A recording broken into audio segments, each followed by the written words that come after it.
वामन रूप धारिणी कृष्ण वैमुक्त संसार विपदि उद्धारि बंधव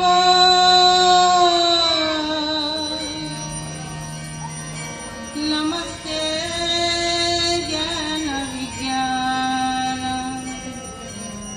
रहस्यंग प्रदायिनी गुरुवे गौरचन्द्राय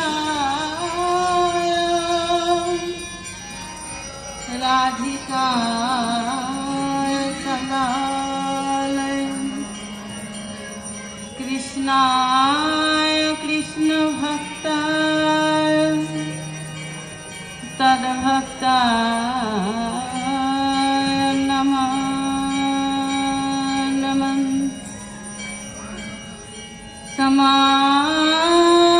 समाधिदेवं करुणानिधान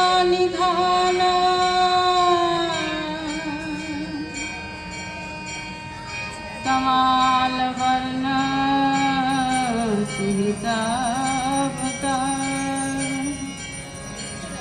अपार संसार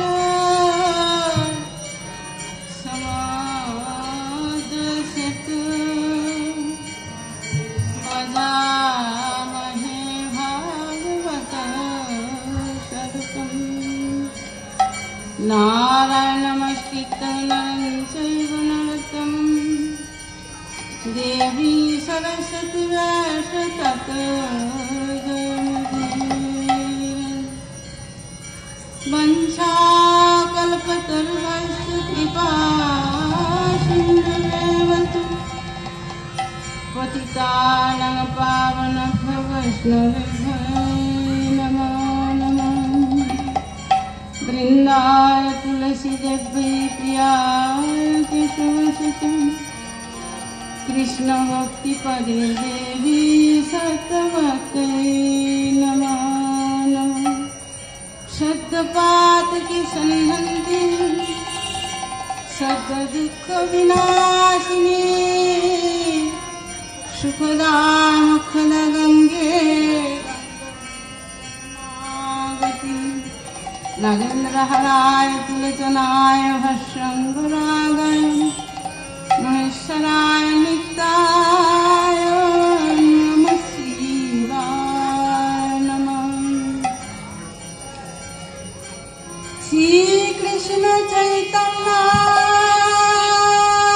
प्रभु नित्यानंद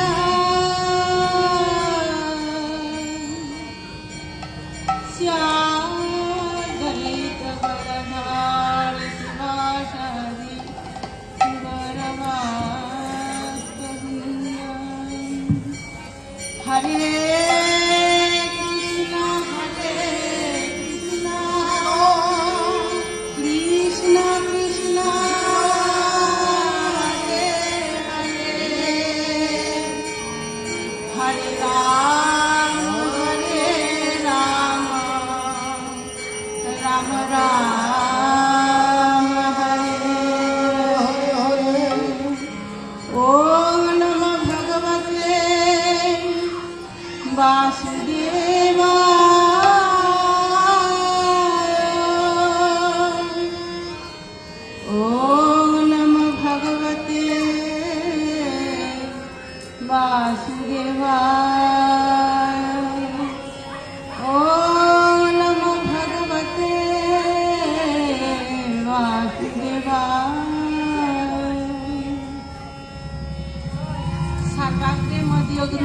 पद्म परमाराध्य जगद्गुरु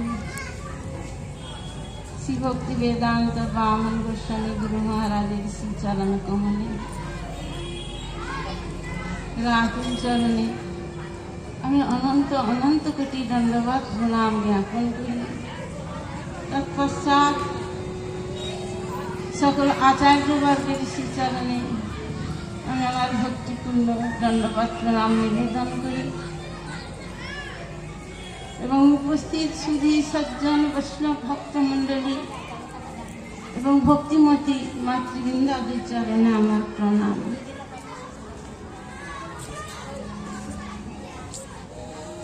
আজকে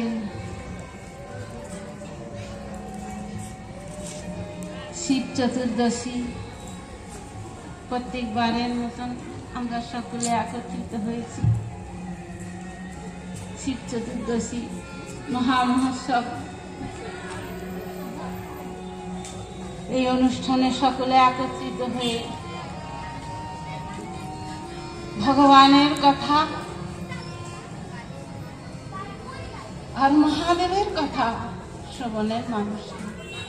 তাই কার্যকর্তা যত আছেন এবং সর্বোপরি আমাদের মিন্ময় বাবা জীবন, সকলকে আমার অসংখ্য ধন্যবাদ। সকলে এই অনুষ্ঠানের ব্যবস্থা করেছেন। মহাদেব, মা গঙ্গা দেবী তাদের সকলকে কৃপা করুণা করুন। আজকে মহামহোৎসব শিব চতুর্দশী। শিব চতুর্দশী মানেই হলো মহাদেবের আবির্ভাব এবং মহাদেবের পার্বতী দেবীর সঙ্গে বিবাহ অনুষ্ঠান। উত্তর ভারতের দিকে মহাদেবের বিবাহ অনুষ্ঠান উদযাপিত হয় এবং দক্ষিণ ভারতের দিকে আবির্ভাব। যাই হোক, আমরা সকলেই এই মহাদেবের শিব ঠাকুরের জয় হর হরে মহাদেব কি জয়। আজকে কুম্ভ মেলার সমাপ্তি দিবস। জয় প্রয়াগরাজ কি জয়।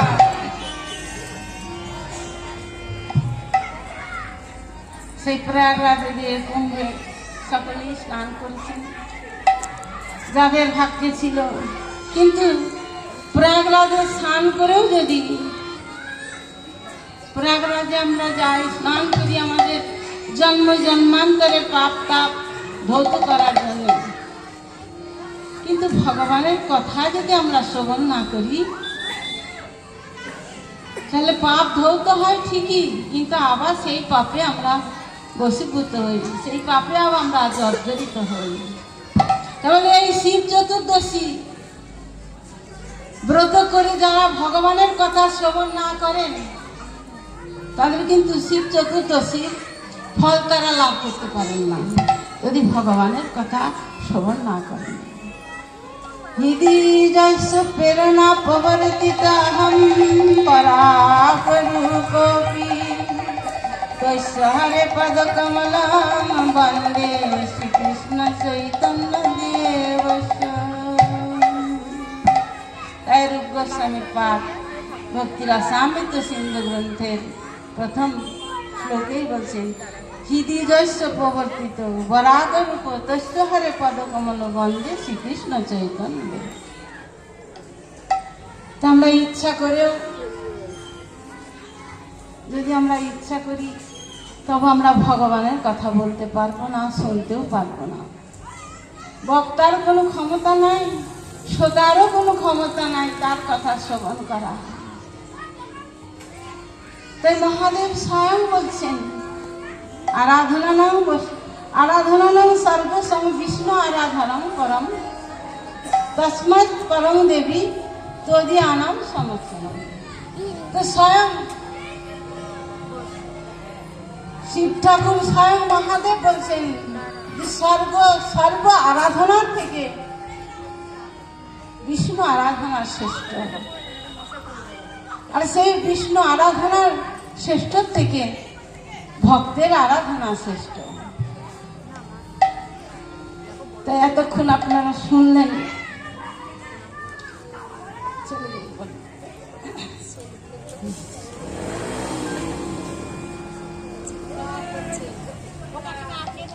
হরে কৃষ্ণ। তোমরা বাবা একটু একটু শান্ত হও। কারণ তোমরা যদি হইচই করো তো আমি কিছুক্ষণের জন্য তো হ্যাঁ, চুপ করে বসো একটু। জানি ওদের তো চঞ্চল মন বুঝতে পারে নাই।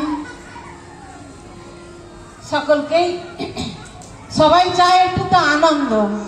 আমরা যেমন ভগবানের কথায় আনন্দ পাচ্ছি, তদ্রুপ ওরা খেলাধুলা করেও একটু আনন্দ পাচ্ছি। ওরা তো বুঝে নাই। প্রহ্লাদ মহারাজ যেমন 5 বছর বয়সেই বুঝতে পেরেছিল বহু বহু জন্মের স্বীকৃতি সৌভাগ্য। তাই এই যে আজকে শিব চতুর্দশী, আজও হবে কালও হবে। এই শিব চতুর্দশী ব্রত পালন করে যদি আমরা ভগবানের কথা না শুনি তাহলে পরে মহাদেব খুশি হন না। শিব চতুর্দশীর ফল আমাদের প্রদান করেন না, মহাদেব ক্রুদ্ধ হয়। তাই আপনারা কিছুক্ষণ যারা এই বাবা মহাদেবকে জল ঢালবার জন্য এসেছেন, অভিষেক করার জন্য, কিঞ্চিত সময় ভগবানের কথা শ্রবণ করে যান, তাহলে ফল প্রাপ্ত হবেন না। মহাদেব নিজেই বলেছেন, দেখেন নাই রাবণের মতন অত শিব ভক্ত কেউ ছিল না। ছিল কি রাবণের মতন শিব ভক্ত? কিন্তু তাকেও নিধন হতে হয়েছে। কেন? সে একমাত্র বাবাকেই ভজন করেছে। বাবা তাতে তো খুশি হননি মহাদেব। আর বিভীষণ সে রামেরও ভজন করেছে আর মহাদেবেরও কৃপা হয়েছে। তাই একমাত্র বিভীষণ লঙ্কার মধ্যে তিনি জীবিত রইলেন, আর রাবণের বংশ সকলে ধ্বংস হয়ে গেল। আর যুধিষ্ঠির মহারাজ কি করেছেন? তিনি কৃষ্ণকেও ভালোবেসেছেন। আজও যদি আপনারা হস্তিনায় যান, সেই হস্তিনায় গেলে আজও শিব মন্দির দর্শন করতে পারবেন।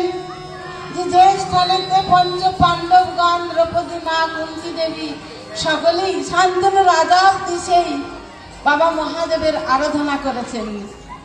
তাই দুর্যোধন সে কি করেছিল? শুধু শিবেরই আরাধনা করেছিলেন, কৃষ্ণ কিন্তু ভগবানের নাম কীর্তন শ্রবণ করেন নাই। তাই দুর্যোধন সবাংশে নিধন হয়েছেন। আর যুধিষ্ঠির মহারাজের ভগবান শ্রীকৃষ্ণ আর ভগবান মহাদেব দুজনেই তাদের রক্ষা করেছেন। নিতাই গৌর প্রেমানন্দে। তাই বলছে কলিযুগের একটা আশ্চর্য বিষয় হলো কি, সব থেকে আশ্চর্যের বিষয় এটাই, সব থেকে আশ্চর্যের বিষয় এটাই যে কলিযুগে একমাত্র জিহ্বার দ্বারা যদি হরিনাম করা যায় তাহলে সর্ব পাপ তাপ দূরীভূত হয়।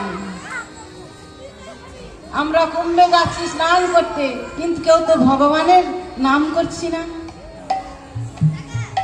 তাই আশ্চর্য বিষয়টা যে খুবই সুলভ, একমাত্র হরিনামের দ্বারাই সর্ব পাপ তাপ দূরীভূত হয়। কিন্তু জিহ্বা আছে, তাও আমরা হরিনাম করি না। নিতাই গৌর প্রেমানন্দে হরি হরি বল। তাই মনকে বলছে কি, প্রেমানন্দ ঠাকুর মশাই বলছে, ও মন হরিনাম করো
করছি আর মেঘেরও ছায়ায় জুড়ানো কেন কহনা সে মন করছি তাই বদন ভরিয়া হরি হরি বলো বদন ভরিয়া হরি হরি বলো বদন ভরিয়া হরি হরি বলো বদন ভরিয়া হরি হরি বলো এমন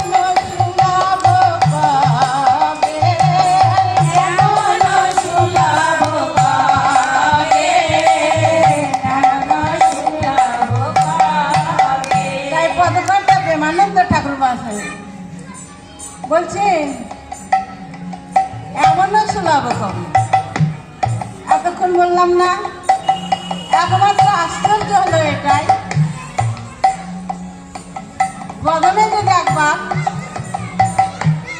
হরিনাম কৃষ্ণ নাম করি তাহলে সব পাপ তাপ দূরীভূত হয় সকল অমঙ্গল থেকে আমরা দূরীভূত হই সর্বমঙ্গল লাভ করতে পারি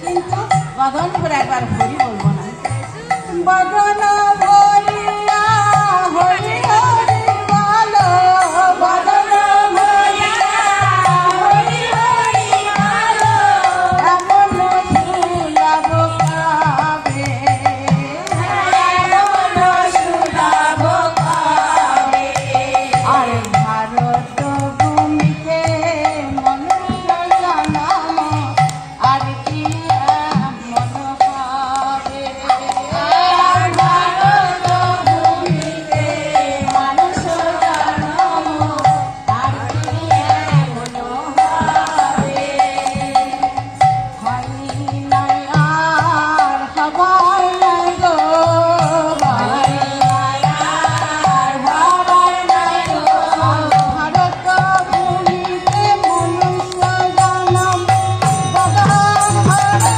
হরি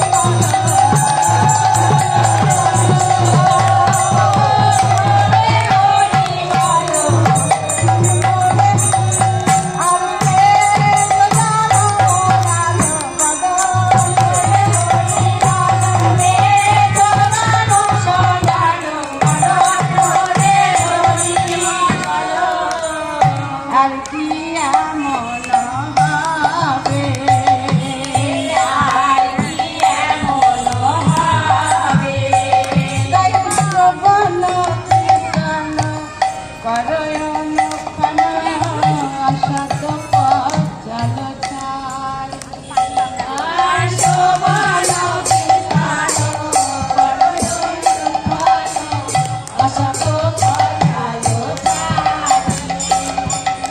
শোভন কীর্তন করয়ন খান শোভন কীর্তন করয়ন খান অসত পচল চালি অসত পচল চালি কহে প্রেমানন্দ মনুষ্য জন্ম সকল সাধনা বাড়ি আর কহে প্রেমানন্দ মনুষ্য জন্ম সকল সাধনা বাড়ি তাহলে মনুষ্য জীবন যদি আমাদের সফল করতে হয়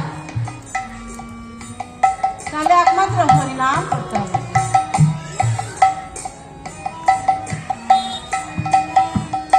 আমাদের কত ভাগ্য বলুন মা সদ্য পাতুকি গঙ্গা দেবীর কাছে আমরা জন্মলাভ করতে পেরেছি বসবাস করছি আর কলিকালে একমাত্র হরিনামের দ্বারা সকল পাপ তাপ দূরীভূত হয় কিন্তু আশ্চর্যের বিষয় সেই হরিনাম আমরা করি না তাই প্রেমানন্দ ঠাকুর বলছেন এই শোভন কীর্তন করয়ন খান শোভন কীর্তন করয়ন খান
চতুর্দশী কি জয়, জয় প্রয়াগরাজ কি জয়।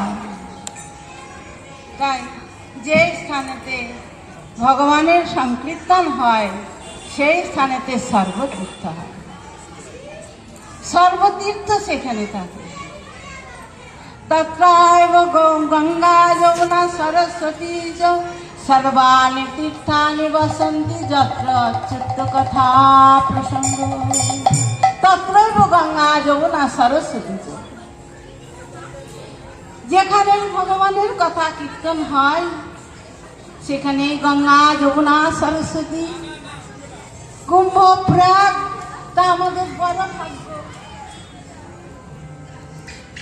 সাক্ষাৎ এখানে রাধা মাধব আর শিব সন্নিধানে, মহাদেবের সন্নিধানে বসে সকলে আমরা হরিকথা শ্রবণ করবার সৌভাগ্য সুযোগ লাভ করেছি। তাই শ্রীমদ ভাগবতে আছে, সৃজামি তদ নিযুক্ত হোম হর হরতি তদ বস বিশ্বম পুরুষ রূপণ ত্রিশক্তি ত্রিক। ভগবান যখন সৃষ্টির জন্য আসছেন, সৃষ্টিকল্প আরম্ভ করবেন, তখন কাকে দায়িত্ব দিলেন? ব্রহ্মা সৃষ্টি করলেন, পালন করলেন বিষ্ণু, আর সংহারকর্তা হর হর মহাদেব কি জয়। তাই শ্রীরামে তৎ নিযুক্ত হম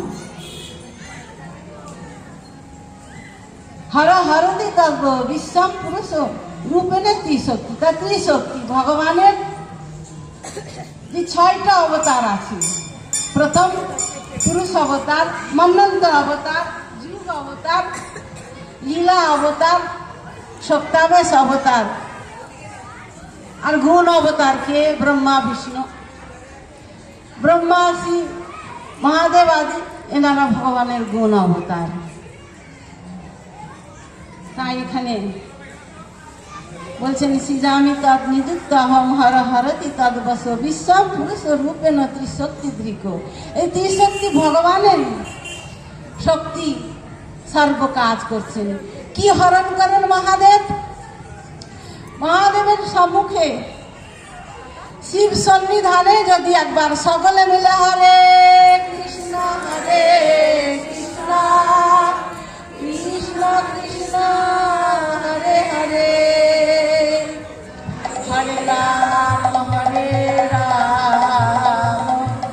রাম রাম হরে হরে, একমাত্র হরিনামের দ্বারাই সর্ব পাপ তাপ দূরীভূত হয়।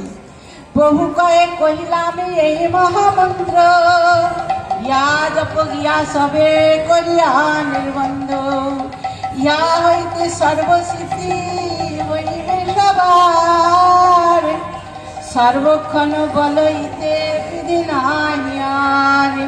তাই কি ভোজনে কি শয়নে কি বা জাগরণে, অহো নিশ্চিন্ত কৃষ্ণ বল বলে হরে কৃষ্ণ কৃষ্ণ কৃষ্ণ হরে হরে, হরে রাম রাম রাম হরে হরে। একমাত্র চৈতন্য মহাপ্রভু কলিযুগে এসে তিনি নাম প্রদান করেছেন। জি, এই নামের দ্বারা সকল কিছুই হয়। তা আজ এই যে বাবা শিব ঠাকুর মহাদেবের যে আবির্ভাবের দিন, বিবাহর, তা আবির্ভাবের দিন সকলে কি করছেন?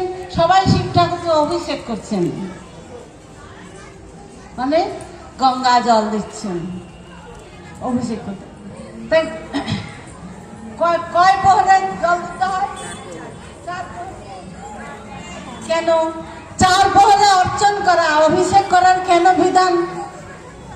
দেখো, আমাদের মনুষ্য জীবনেরও 4টা, বাল্যকাল, শিশুকাল, তারপরে কৌমারকাল, তারপরে যৌবনকাল, বৃদ্ধকাল। তো এখানে বুঝিয়ে দিচ্ছেন যে চার কালেই, চার সময়ই ভগবানের অর্চন করা একান্ত ভাবে কর্তব্য। নিতাই গৌর প্রেমানন্দে হরি বল।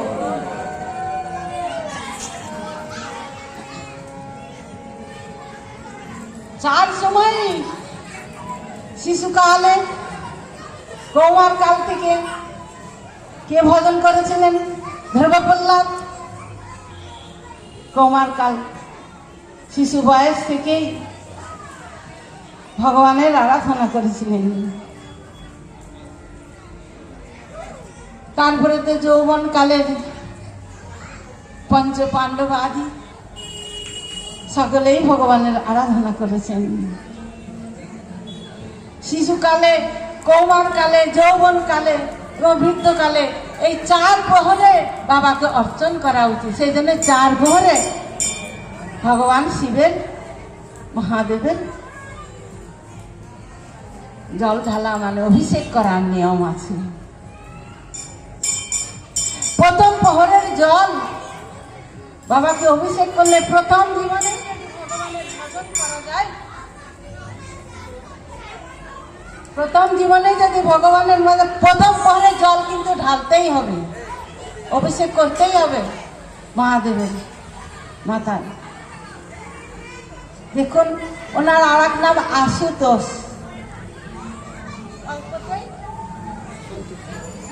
যত দেব আছে সবাই হলো দেবতা, আর উনি হলেন দেবের দেব মহাদেব কি জয়। দেখুন কুম্ভে সবাই স্নান করছে, আর কুম্ভে স্নান করছে আর কি বলছে বলুন তো? সবাই জয় মহাদেব কি জয়। অন্য দেবতার তো নাম করছে না। হর হর মার, কেন? মহাদেবই একমাত্র। যখন সমুদ্র মন্থন হয় তা সেই মহাদেবী বিষ পান করেছিলেন।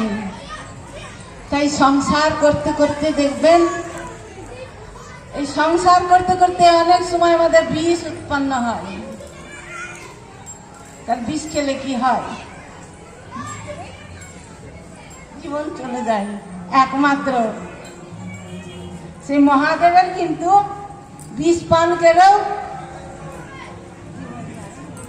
মৃত্যু। তাই এক নাম, তার কি নাম? মৃত্যুঞ্জয়। তাই মৃত্যুঞ্জয় মহাদেব কি জয়। বলছে এই শিব চতুর্দশীর দিন এই মহাদেবের সান্নিধ্যে ভগবানের কথা কীর্তন শ্রবণ যদি না করা হয়, আগেই বললাম যে শুধু যদি মহাদেবের অর্চন করা যায়, মহাদেব খুশি হন না। হরিহর ক্ষেত্র দেখবেন, এখনো নবদ্বীপ গেলে দেখবেন হরিহর ক্ষেত্র, হরি আর হর সমভাবে। সব বৈষ্ণবগণ সকলেই হরিহর তালায় যান, সকলেই পূজা করেন, অর্চন করেন। তা আমাদের সকলেই কর্তব্য যে এই শিব চতুর্দশীর দিনে যদি সারাদিন কেউ না খেয়ে থাকে তবুও ফল লাভ করতে পারবে না। সারাদিন না খেয়ে আছে, শিবের মাথায় অভিষেক করছে, জল দিচ্ছেন, কিন্তু ফল লাভ করতে পারবেন না যতক্ষণ পর্যন্ত না ভগবানের কথা, রামকৃষ্ণের কথা যতক্ষণ পর্যন্ত তার কানে না যাবে, সেই ফলের সে কখনো লাভ করতে পারে না, পারে না। মানে আমি বলছি না, সকল শাস্ত্র গ্রন্থ বলছে। নিতাই গৌর প্রেমানন্দে।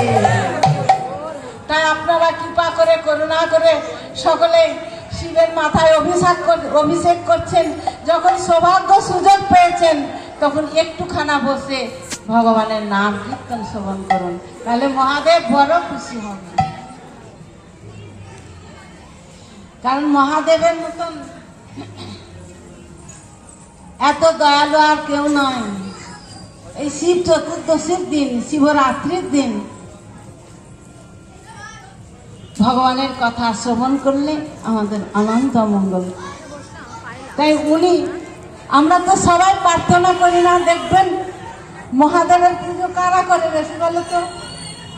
কুমারী যারা মেয়ে, তারা বেশি কেন করে? তারা কারণ মহাদেবের মতন এত ত্যাগী আর কেউ নাই। কেন? সে ওই যে রাবণ যে লঙ্কায় বাস করতেন, সোনার লঙ্কা, কে তৈরি করেছিল? স্বয়ং মহাদেব পার্বতী মায়ের জন্য। কিন্তু রাবণ যখন চাইলেন দক্ষিণা স্বরূপ, রাবণকে দান করে দিলেন। আর তার যে ঐশ্বর্য কুবেরের কাছে সব জমা দিয়ে দিলেন। আর উনি বাস করতেন কোথায়? শ্মশানে বাস করতেন। তাই উনার মতন ত্যাগী আর কেউ নাই। তাই ওই যে উনি অত ঐশ্বর্য ত্যাগ করেছেন, তার জন্য তার কোনো দুঃখ নাই। তাই ত্যাগের প্রতিমূর্তি হলো কে? বাবা মহাদেব। তাই ওই কুমারী মেয়েরা যে মহাদেবের কাছে জল ঢালে, প্রার্থনা করে, শুধু এইটুকুই নয়, সেটা তো হবেই, তার সেরকম বর পাবে। কিন্তু আর একটা কি, ওই যে কুমারী মেয়েরা তার যাদের কাছে মানুষ হলো, মা বাবা পিতা মাতা আত্মীয় স্বজন, তাদের সকলকে ত্যাগ করে অন্যের বাড়িতে যেতে হবে। তো সেখানে গিয়ে মানিয়ে নিতে হবে, এদের কথা চিন্তা করলে হবে না। তাই বাবা শিব ঠাকুর যেমন ত্যাগী, সেই ত্যাগটা যেন আমার মধ্যেও আসে। আমি যেন ভালো করে শ্বশুর বাড়ি গিয়ে ঘর সংসার করতে পারি। সেই জন্য দেখবেন কুমারী মেয়েরা সকলেই মানে এই ব্রতটা করার নিয়ম, সে যেন সুষ্ঠুভাবে, যেমন মহাদেব যেমন যেভাবে সমস্ত ত্যাগ করেছিলেন, তো সেও যেন আমার ওরকম দুঃখ না হয়, আমার পিতা মাতা আত্মীয় স্বজন সকলকে ত্যাগ করে। কারণ মহাদেব যদি কৃপা করুণা করেন,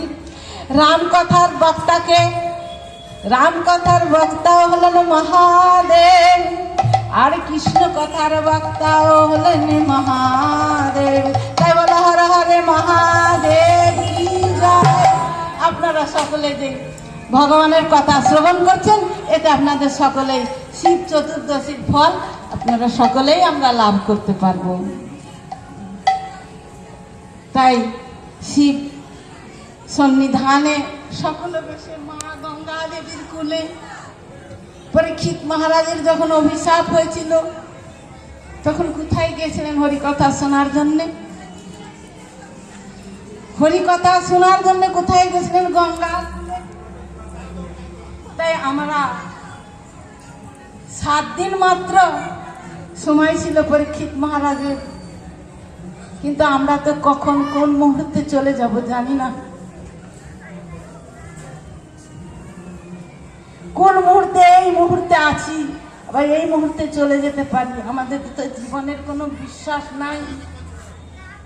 তাই আমরা মা গঙ্গা দেবীর কুলে মহাদেবের সান্নিধ্যে বসে ভগবানের কথা শ্রবণ কীর্তনের সৌভাগ্য সুযোগ লাভ করেছি।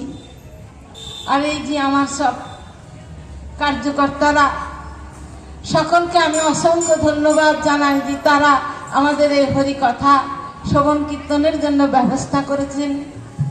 ভাগবতী একটি শ্লোক আছে, সুত অনুপঠিত ধ্যাত আদৃত বা অনুমোদিত সত্য পুনাতি সত্যর্ম দেবদেহ বিশ্বদ্রোহী অপি।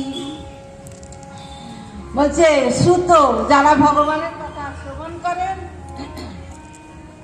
পঠন করেন, আর হরিকথার ব্যবস্থা করেন, এবং মনে মনে চিন্তা করেন যে আমি তো যেতে পারলাম না, সুত অনুপুট ধ্যান করেন যে ওখানে হরিকথা হচ্ছে, ভাগবত কথা হচ্ছে, কিন্তু যেতে তো পারলাম না, অনেক কাজ, এরকম ভাবে জানেন ধ্যান করেন। সুত অনুপঠিত ধ্যাত অনুমোদিত, যারা অনুমোদন করেন, তারা যদি দেবদ্রোহী হয়, তারা যদি বিশ্বদ্রোহী হয়, তবুও ভগবান তাদের ক্ষমা করে এই ভবসাগর থেকে অনায়াসে ভবসিন্ধু পার হয়ে তার চরণে স্থান প্রদান করে। এটা আমার কথা নয়, শাস্ত্রের কথা। যে এহেন একটা এমনই আমরা এই কলিযুগে সৌভাগ্য লাভ করেছি যে একমাত্র এই জিহ্বার দ্বারা যদি আমরা ভগবানের কথা একটু কীর্তন করি, কারণ অনেক জন্মের পরে এই মনুষ্য জন্ম লাভ করেছি, তো তাই দেখুন পুরাণে একটা শিব পুরাণে একটা কথাতে তদ্দিন দুর্দিন মন্যে মেঘাচ্ছন্ন দুর্দিন যদ্দিন কৃষ্ণ কথা সংলাপ বিদুষ বর্জিত।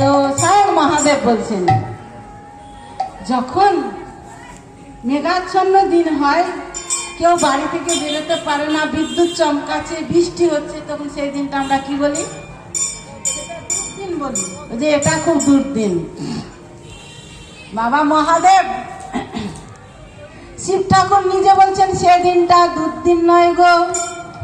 কোন দিনটা দুর্দিন? যেদিনে ভগবানের কথা হয় না, যেদিন ভগবানের কথা শ্রবণ কীর্তন হয় না। তাই আমাদের বড় সৌভাগ্যের দিন যে আমরা সকলে মিলে আজ ভগবানের কথা শ্রবণ করবার সৌভাগ্য সুযোগ লাভ করেছি। বিদায় গৌর প্রেমানন্দে হরি হরি বল। তাই শিবপুরাণের একটা উপাখ্যান শুনলাম যে একজন পণ্ডিত ছিলেন, একটা উপাখ্যান যে একজন পণ্ডিত ছিলেন, তার গৃহেতে একটা কর্মচারী ছিল। তার পণ্ডিত ওনাকে কোনো মতেই ভগবানের কথা বলাতেও পারতো না, আর বলতো না, শত বললেও বলতো না, কিন্তু কাজকর্ম সুন্দর করতো বাড়ির কর্মচারী এবং ভালোবাসত পণ্ডিত, কিন্তু ভগবানের কথা কোনদিন বলাতে পারলেন না। তো এখন কিছুদিন পরে, যেমন জীবনের কোনো বিশ্বাস নাই, কখন এই মুহূর্তে চলে যেতে পারি, তা হঠাৎ করে সেই ছেলেটার একদিন অসুখ করলো, দিয়ে স্ট্রোক হলো, মারা গেল। এখন বাড়ির গরু বাছুর, গ্রামের দিকে গরু বাছুর দেখা, এটা সেটা কাজকর্ম করে, হঠাৎ করে সে মারা গেল। এখন মারা যাওয়ার পরে কিছু তো করার নাই। সব কিছু পারে মানুষ, কিন্তু মৃত্যুকে তো জয় করতে পারে না। মৃত্যু হবেই হবে, কবে হবে জানি না। দেখুন পণ্ডিত ভালোবাসত খুব। তা হঠাৎ করে একদিন পণ্ডিত কি করলো, শুয়ে আছে, এখন দেখছি কি তন্দার ঘরের মধ্যে দেখছি কি সে বাড়ির কর্মচারীটা এসে দাঁড়িয়ে আছে। বলে কি রে, তুই এখানে দাঁড়িয়ে আছিস? তুই তো মারা গেছিস। বলে হ্যাঁ, আমি তো মারা গেছি, কিন্তু আমি মারা গিয়ে কি হয়েছি জানো? আমি এসছি তোমাদের পাড়ায় যেহেতু শেঠ আছে, ওই শেঠকে নিতে এসছি। শেঠকে নিতে এসছিস কি? বলে ওর এখন মৃত্যুর দিন, ওকে আমি নিয়ে যাবো। বলে কোথায়? বলে আমি মরেছি, মরে নরকে গিয়ে আমি যমরাজের দূত হয়েছি। যমরাজের ওখানে আমি নকরি পেয়েছি, মানে কাজ পেয়েছি একটা। কি করে কাজ পেলি? বলে শুনো, আমি কাজ পেলাম যে এই যে মানুষগুলো মরে যমদূতদের সঙ্গে, আমি তাদের সঙ্গে আসি, তো ওইখানে সেটের তাকে নিয়ে যাবো। আমি এসে তো তোমার সঙ্গে এবার দেখা করতে এলাম। আমার সঙ্গে দেখা করতে এলি? বলে হ্যাঁ, দেখা করতে আসলাম। তো বলছি কি করে তুই ওই যমরাজের দূত হলি? বলে শোনো, তুমি তো আমাকে হরিনাম করতে বলেছিলে, আমি করো নাই, আমি কোনো জন্মেই করি না। তাই আমার যে মানুষ একবার মরে, তারপরে মরার পরে কি হয়, তার পাপের বিচার হয়। পাপের বিচার হওয়ার পরে জন্মের পরে আবার মনুষ্য জন্ম পায়। তো সেই মনুষ্য জন্মেও যদি ভগবানের নাম না শুনে, নাম না করে, আবার বলে এইভাবে 100 বার যদি মরে, আর 100 বার আবার জমে যায়, নরকে যায়। তা এইভাবে যদি 100 বার মরে আর হরিনাম না করে, নিয়ে জমের কাছে যদি আবার সেই জমের দুয়ারে নরকে যায়, তো যমরাজ বলে আরে তুই তো আমার পরম ভক্ত, বারে বারে এই নরকে আসছে, একবারও তো এই 100 জন্মের পরে একবারও তো ভগবানের নাম করে, নাম কীর্তন শুনে তো উদ্ধার হয়। তাই 100 জন্ম আমি ভগবানের নাম কীর্তন করিনি, শুনিনি, দিয়ে বারবার নরকে গেছি 100 বার। তারপরে যমরাজ আমাকে একটা চাকরি দিয়েছে। যে যাও। তাই 100 বার যে 100 বার জনস্থায় মনুষ্য জন্ম, আমি এই শিবপুরাণ থেকে বলছি, শুনলাম তাই আমাদের রাজেন্দ্র দাস বাবাজি মহারাজের মুখে। তাই বলছে এই 100 জন্ম মরে আর মনুষ্য জন্ম পায় আর আবার নরকে যায়, তখন সে একটা যমরাজ চাকরি দেয় যে নরক ভোগের করার ভোগ তুতু করলে তো জানে কাকে কিরকম ভোগ যন্ত্রণা দিতে হবে, তা সেই চাকরি পেয়ে ওকে নিতে এসেছে। তাহলে দেখুন এত সুলভ যে হরিনাম, তাও আমরা করি না। আর যদিও বা করি, অপরাধ শূন্য হয়ে লহ কৃষ্ণের নাম। কৃষ্ণ মাতা, কৃষ্ণ পিতা, কৃষ্ণ প্রাণ ধন। হরিনাম করছি কিন্তু মনের মধ্যে থেকে হিংসা, দম্ভ, রাগ, ক্রোধ, সে হরিনামে তো কাজ হয় না। তাই বারে বারে আমাদের নরকে যেতে হয়। তবুও মহাপ্রভু বলছেন, তবুও যদি একবার সে হরিনাম করে, হরে কৃষ্ণ কৃষ্ণ কৃষ্ণ হরে হরে, হরে রাম রাম রাম হরে হরে, ওতে অবশ্যই অবশ্যই অবশ্যই কলিকালে যদি কিছু নাও হয়, তবু তাকে নরক দর্শন তো অন্তত করতে হবে না। 28 প্রকার নরকের যে কি যন্ত্রণা, দেখেন না, সংসারটাই আমাদের কখনো কখনো নরকে পরিণত হয়। তাই একমাত্র ঐশ্বর্য যদি পেতে হয়, সুখ যদি পেতে হয়, তো বাবা শিব ঠাকুর শিব পুরাণের এইটুকুনি বলছে করো, তাহলে অতি অবশ্যই তোমরা সেই সুখ লাভ করতে পারবে। কিন্তু তোমরা যদি ভগবানের কথা শ্রবণ না করো, তাহলে কি হবে? ওই বারবার নরক যন্ত্রণা ভোগ করতে হবে। তাই এখানে বলছেন বাবা শিব ঠাকুর যে দেখো তোমরা যাই করো তাই করো না কেন, আমি কৃপা করুণা করছি। তাই বাবার কাছে আমাদের এইটুকু আশীর্বাদ, আমরা তার কাছে আমরা আশীর্বাদ চাই, করুণা চাই, কৃপা করুন। তিনি আমাদের কৃপা করুন, করুণা করুন, যেন আমরা সকলে মিলেমিশে ভগবানের নাম সংকীর্তন করতে পারি। এই নাম ছাড়া তো আর কিছু নাই। তাই চৈতন্য মহাপ্রভু যখন কি করলেন, এই মাঘ মাসের সংক্রান্তির দিন তিনি সন্ন্যাস গ্রহণ করলেন। আর সন্ন্যাস গ্রহণ করার পরে তিনি কোথায় গেলেন? বক্রেশ্বরের নাম শুনেছেন?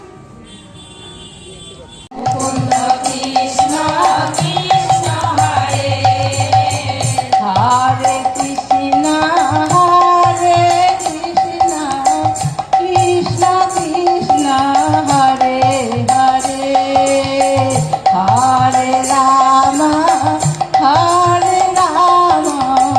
রাম রাম হরে হরে, হরে কৃষ্ণ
আর দেশ ভ্রমণ করে কোথাও হরিনাম শুনতে পেলেন না। এইভাবে বালকরা গরু চড়াচ্ছে আর তারা কীর্তন করছেন। চৈতন্য মহাপ্রভু দাঁড়ালেন, দাঁড়িয়ে বলছেন, এতক্ষণ তো আমি ভগবানের নাম সংকীর্তন শ্রবণ করতে পারিনি, এখন বালকরা তাহলে গঙ্গা কত দূরে? বলে এ তো গঙ্গার মহিমা, নিতাই গো প্রেমানন্দে, জয় গঙ্গা দেবী কি যায়, সুরধ্বনি কি যায়। তাই গঙ্গার মহিমা, গঙ্গার মহিমায় বালকরা।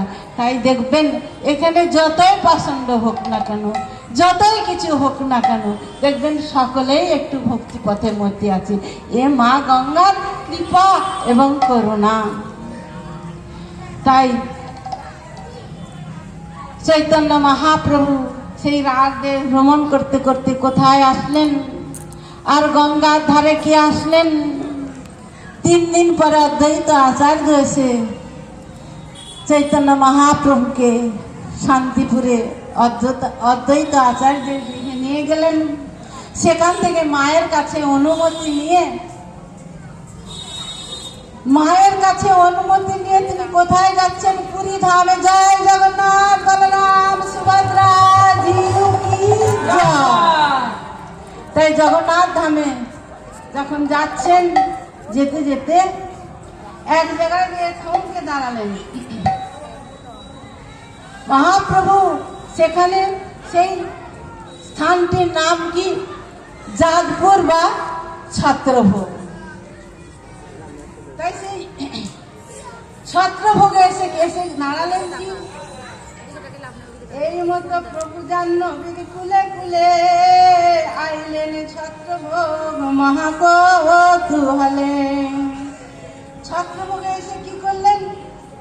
এসে তিনি গঙ্গায় মজ্জন করলেন। ছত্রভোগ সেখানে শতমুখী গঙ্গা। শতমুখী গঙ্গা যখন ভগীরথ তার সগর বংশকে উদ্ধার করবার জন্য গঙ্গাকে যখন নিয়ে আসলেন, আর যখন গঙ্গাকে যখন মর্ত জগতে নিয়ে আসলেন, কার মাথায় পড়লো প্রথমে? শিবের মাথা দিয়ে গঙ্গা, দেখবেন জটা দিয়ে গঙ্গা। গঙ্গা যখন প্রবাহিত লাগলেন তখন শিব বাবা মহাদেব তখন কি করলেন? গঙ্গার বিরহে তিনি তখন কোথায় গঙ্গা, গঙ্গাকে দর্শন করবার জন্য তিনি ছুটে আসছেন। তখন ছুটে আস্তে আস্তে কি দেখলেন? সেই ছত্রভোগে গঙ্গা হই শতমুখী, বহিতে আছেন সর্বজন করে সুখী।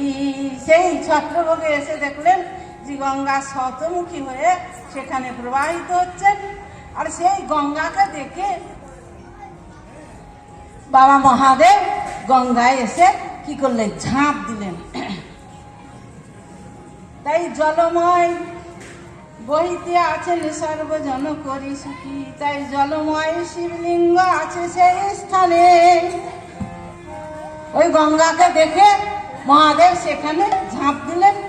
আর জলে যেমনই গঙ্গা জলে পড়লেন, তখন জলময় শিবলিঙ্গ আছে সেই স্থানে। অম্বুলিঙ্গ ঘাট করি বলে সর্বজনে, জয় হর হর মহাদেব কি জয়। অম্বুলিঙ্গ, অম্বু শব্দের অর্থ হলো জল। আর বাবা আজকে যেমন বিষ্ণু অবতারের যে তাকে কি বলা হয়? শালগ্রাম শিলা অভিষেক করায়।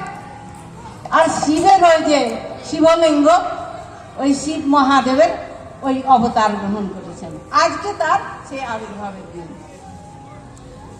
অম্বুলিঙ্গ শিব, অম্বুলিঙ্গ ঘাট করি বলে সর্বজন।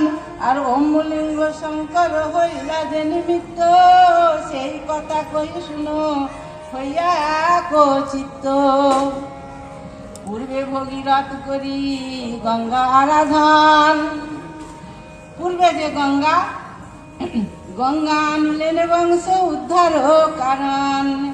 গঙ্গার বিরহে শিব বিহল হইয়া, শিব আইলেন শেষে গঙ্গা শরণিয়াম। তাই গঙ্গারে দেখিয়া শিবি এই ছত্র ভোগে বিহল হইলাবতী গঙ্গায় অনুরাগে। এইভাবে গঙ্গা অনুরাগে তিনি আসলেন। তাই জগন্মাতা জাহ্নবী দেখিয়া শঙ্কর পূজা করিলেন ভক্তি করিয়া বিস্তার। এইভাবে বাবা মহাদেব যখন গঙ্গায় ওইভাবে তিনি ঝাঁপ দিলেন, আর তখন মা গঙ্গা দেবী শিব ঠাকুরকে মহাদেবকে অর্চন করলেন, পূজা করলেন। আর সেই অবধি সেই ছত্রভোগে এখনো ওই জলের মধ্যে অম্বুলিঙ্গ শিব নামে এখনো পূজা হয়। আর চৈতন্য মহাপ্রভু সেই স্থানে গিয়ে সে শিবের মহিমা শ্রবণ করলেন। শিব সে জানেন গঙ্গা ভক্তির মহিমা, আর গঙ্গাও জানেন শিব ভক্তির যে সীমান।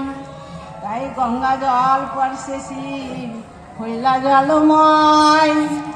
গঙ্গা জল পরশে, গঙ্গা জল পরশে শিবি হইল জলময়। গঙ্গা ও পূজিলা অতি করিয়া বিনয়। তাই জল রূপে শিবি রহিলেন সেই স্থানে। জল রূপে শিব সেই স্থানে, সে জল রূপে শিব রহিলেন সেই স্থানে। আর অম্বুলিঙ্গ ঘাট করি ঘোষে সর্বজনে। জয় অম্বুলিঙ্গ মহাদেব কি জয়। এইভাবে চৈতন্য মহাপ্রভু সেই স্থানেতে স্নান করলেন, পান করলেন। আর চৈতন্য মহাপ্রভু এই যে ভক্তির যে মহিমা, শিবের যে মহিমা, গঙ্গার যে মহিমা, সেখানে তিনি প্রকট করলেন। চাই মহাদেবের মতন নিম্নগানং যথা গঙ্গা দেব নাম অচ্যুত যথা বৈষ্ণবা নাম যথা শম্ভু পুরাণানা নিধনং তথা। তাই শিব ঠাকুরের মতন এমন এমন দয়ালু দেবতা মহাদেব আর কেউ নাই, যে একটুকু গঙ্গা জল আর এক পত্র বেলপত্র দিলেই। বেলপত্র কেন বেলপত্র কেন উনি? বিল্লপত্র দেখবেন তিনটা, বেলপাতার তিনটা কি? ব্রহ্মা, বিষ্ণু আর মহেশ্বর। বেলপাতা চাপানো তিন ঠাকুরের পূজা হয়ে যায়, ওই জন্যে বিল্লপত্র। তাই একদিন এবার এটা করে আমাদের পাঠক মশাই চলে এসছেন। তাই শিব ঠাকুর, বাবা শিব ঠাকুর একদিন বলছেন, দেখুন মহাদেব রাধা কৃষ্ণের যে রাসলীলা হয়েছিল, তো সেই রাসলীলা কি? ভক্ত আর ভগবানের মিলন। তাই ভক্ত আর ভগবানের যে মিলন হয়েছিল, অতপ্রত সম্পর্ক। তাই রাসলীলাতে কি হয়েছিল? সব গোপীগণ কৃষ্ণ রাধারানী সকলে রাস নৃত্য করতেন। আর সেই রাস নৃত্যতে প্রত্যেকদিন কে যেতেন? আমার যোগমায়া দেবী পার্বতী দেবী যেতেন। তাই পার্বতী দেবী কি হলেন? পার্বতী দেবী হচ্ছেন শ্রদ্ধা, আর মহাদেব হলেন বিশ্বাস। তা আগে যদি আমাদের শ্রদ্ধা না থাকে, বিশ্বাস না থাকে, তাহলে আমরা ভগবানের নাম করবো কি করে? নিতাই গৌর প্রেমানন্দে হরি হরি বল। তা বিশ্বাস যদি না থাকে, তাহলে নাম করব কি করে? ভগবানের আরাধনা করব কি করে? সাধুগুরু বৈষ্ণবের কথা শুনবো কি করে? তাই একদিন মহাদেব পার্বতী মাকে বলছেন যে, দেখো তুমি প্রত্যেকদিন তো রাসলীলায় যাও, বৃন্দাবনে গিয়ে দর্শন করো, তা আমাকে একদিন নিয়ে যাবে, আমি ভগবানের রাস দর্শন করব। তা বলছে, ওখানে তো কেউ পুরুষ যায় না, তুমি কি করে যাবা? আমি রাস দর্শন করব। বলছে, না, বায়না ধরলেন আমি যাব। কিন্তু কিঞ্চিত আমি চেষ্টা করছি। হ্যাঁ, তাই ভাষাগুলো হিন্দি পরে পরে বলছি। একদিন সে ভোলে ভান, আর বলছেন কি সবাই নৃত্য করুন, বলছে শিবের এক নাম কি নটরাজ। তা বলছে যে চতুর্দশীর দিন যদি কেউ নৃত্য করে না, নৃত্য করলে প্রভু মহাদেব খুব খুশি হন। একদিন সে ভোলে ভান্ডারি बनके बजके नारी गोकुल में आ गए। एकदिन से भोले भंडारी बनके बजके नारी गोकुल में आ गए। একদিন ভোলে ভান্ডারি নাচো, আরে কত পার্টিতে নাচে, বিয়ে হয় তখন নাচে।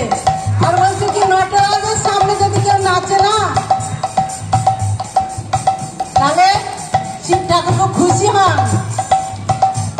একদিন সে ভোলে ভান্ডারি बनके बजके नारी गोकुल में आ गए। पार्वती के मनाते हारी ना माने त्रिपुरारी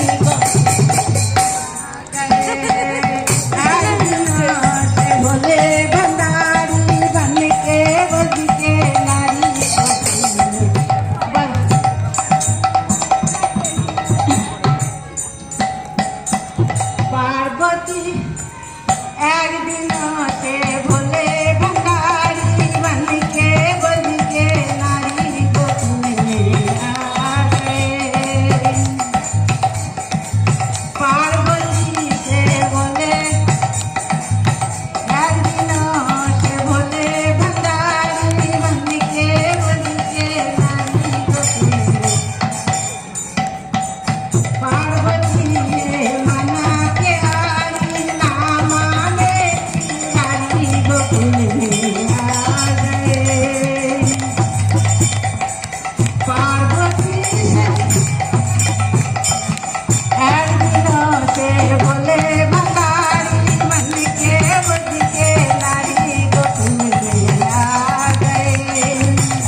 বাঞ্ছা কল্পতরুভ্যশ্চ কৃপা সিন্ধুরেব চ পতিতানাং পাবনেভ্যো বৈষ্ণবেভ্যো নমো নমঃ।